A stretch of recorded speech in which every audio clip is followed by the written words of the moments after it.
Tech 72塊 GPU 塞入一個機軌 ，AMD 真係癲咗。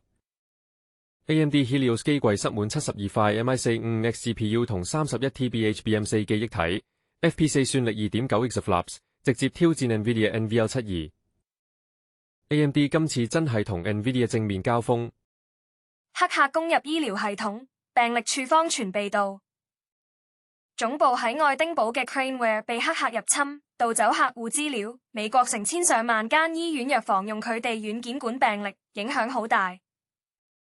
醫療數據外泄，病人私隱好危險。OpenAI 驚開源，美國跟唔跟？最近討論禁中國開源 AI 模型，反映 AI 商業化同技術優勢矛盾。OpenAI 似乎好忌憚呢類模型。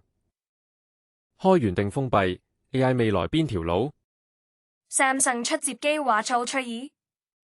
2026年7月 Samsung Galaxy Unpacked 發佈會，預計有闊機身的 Z Fold 8同 Watch Ultra 2，值得期待。摺機迷期待。